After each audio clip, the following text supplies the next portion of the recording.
Duncan. One morning, Scarloey was in the yard being polished by Nancy, the guard's daughter.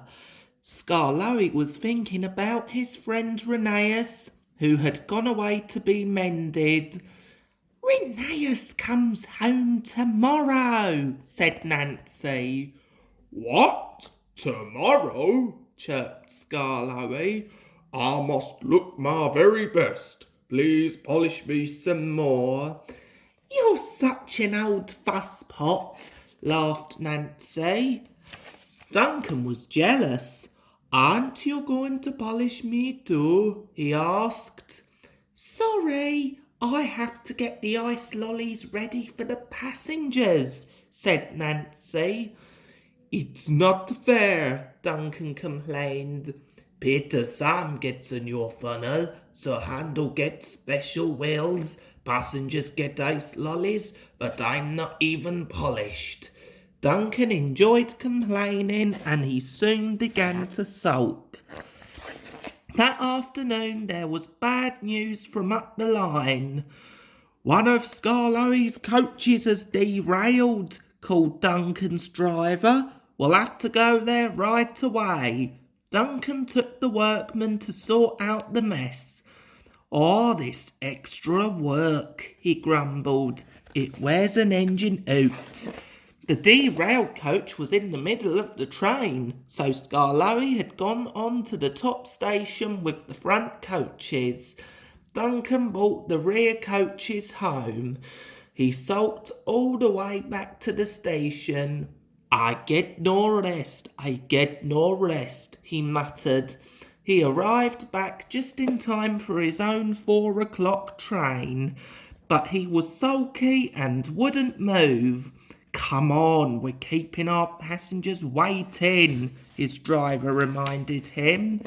At last they set off. Shortly before the next station, they came to a viaduct and Duncan ground to a halt. "I've had enough. I'm staying here," he snapped. And he did too. Scarloey had to come down from the top station to haul Duncan and his train to the platform. The passengers were furious. They burst out of the train and told the drivers, the firemen and the guards what a bad railway it was. Duncan was still sulky. "Why should I have to work hard just to pull silly old passengers?" he asked. But no one was listening to him. The Fin controller was waiting for Duncan at the shed. "If you won't carry passengers, you won't get polished," he said sternly. "I'd rather not be polished if it meant I didn't have to carry passengers," Duncan muttered to himself, but he didn't dare say it loud enough for the Fin controller to hear. "I'm ashamed of you, Duncan," said Scarloey that night. "You should think of your passengers, not yourself." "Passengers are just nuisances. They're always complaining," replied Duncan. "That's no way to talk," said Scarloey. "We need passengers. No passengers means no trains, and no trains means no railway. I remember when Reneus saved our railway because he cared about the passengers." "Please tell us about it," said Peter Sam. Scarloey began. "Reneus knew we had to keep the trains running or our railway would have to close. He was often short of steam, but he always struggled on to a station and then rested when he got there. 'I mustn't stop between stations,' he'd say. 'The passengers wouldn't like it.'" huffed Duncan.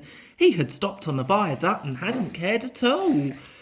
"One wet and windy afternoon," Scarloey continued, "when the rails were damp, Reneus was travelling home with a full train. 'Ah, I've got cramp,' he groaned suddenly, and he stopped on the loneliest part of the line. His driver examined him. Your valve gear is jammed. We need to reach the next station. Do you think you can get us there?" he asked. "I'll try," replied Rheneas bravely. So the fin controller sanded the rails, some passengers pushed from behind, and Rheneas jerked and began to move forward. "I'll get there or bust, I'll get there or bust," Rheneas muttered to himself, and he moved slowly along the track until he finally reached the station. "Thank you for getting us home," the passengers said. "We'll tell all our friends that this is a really fine railway." "And so you see what a brave engine Rheneas is," said Scarlowy to Duncan. "Thank you for telling us about him," whispered Duncan. "I was wrong. Passengers are important after all." The next day, Rheneas came home. The engines greeted him with a chorus of whistles, but the loudest whistle came from Duncan, who decided he would always put passengers first from then on.